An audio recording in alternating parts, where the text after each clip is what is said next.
Hello, আসসালামু আলাইকুম। কেমন আছেন সবাই? আজকে একটি বিষয় নিয়ে আলোচনা করব। এক বোন আমাকে কমেন্টস করেছেন, তো সেই বিষয়টা নিয়ে আলোচনা করব। বিষয়টা হচ্ছে অটিজম কি মানসিক রোগ?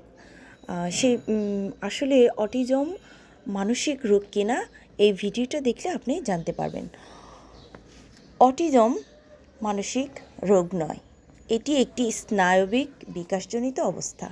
বিষয়টি এভাবে ভেবে দেখুন, মানসিক রোগ যেমন বিষণ্ণতা বা উদ্বেগজনিত সমস্যা সাধারণত জীবনের কোনো এক পর্যায়ে তৈরি হয় এবং অনেক ক্ষেত্রে চিকিৎসার মাধ্যমে তা সারিয়ে তোলা বা নিয়ন্ত্রণে রাখা সম্ভব। কিন্তু অটিজম এমন নয়।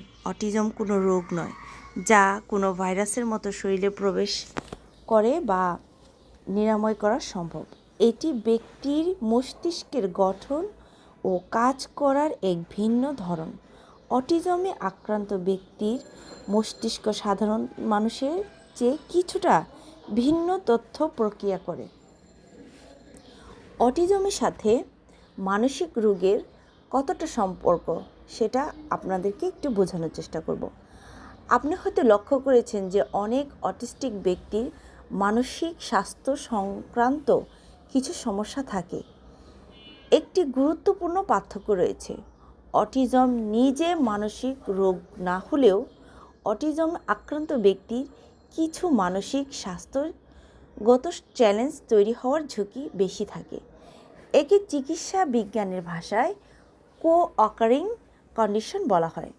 যেমন অটিজম আক্রান্ত ব্যক্তির সামাজিক যোগাযোগ স্থাপন করতে পারে না। যোগাযোগ স্থাপন করতে পারে না বিধায় সে বিষণ্ণতায় ভোগে এবং তার শব্দে, আলোতে, স্পর্শতে অতি সংবেদনশীলতা থাকে। এই জন্য সে অস্থির থাকে। তারপরে তার মনোযোগের অভাবও থাকে। মনোযোগের অভাবের কারণে সে তার কাজগুলো ঠিকমতো করতে পারে না। সেক্ষেত্রে দেখা যায় যে একজন মানসিক রোগীর এবং একজন অটিজম আক্রান্ত ব্যক্তির কিছু কমন সমস্যা দেখা দেয়। এই জন্য অনেকেই হয়তো ভাবে যে এটা কি মানসিক রোগী, না এটা অটিজম আক্রান্ত। দেখেন, অটিজমেরও কিছু আলাদা বৈশিষ্ট্য আছে। অটিজমের বৈশিষ্ট্য এবং মানসিক রোগের বৈশিষ্ট্যের সমন্বয়ে একজন অটিজম ব্যক্তি হতে পারে, কিন্তু একজন মানসিক রোগীর কখনই অটিজমের কোনো ফিচার থাকবে না। তাই অটিজম কোনো মানসিক রোগ নয়, এটা একটা অবস্থান, এটা একটা মস্তিষ্কের অবস্থান, যে অবস্থান থেকে থেরাপির মাধ্যমে এবং চিকিৎসার মাধ্যমে তাকে কিছুটা স্বাভাবিক জীবনে ফিরিয়ে আনা যায় এবং এটা ম্যানেজ করা যায়। ধন্যবাদ সবাইকে। ভিডিওটি ভালো লাগলে লাইক, কমেন্ট, শেয়ার দেবেন।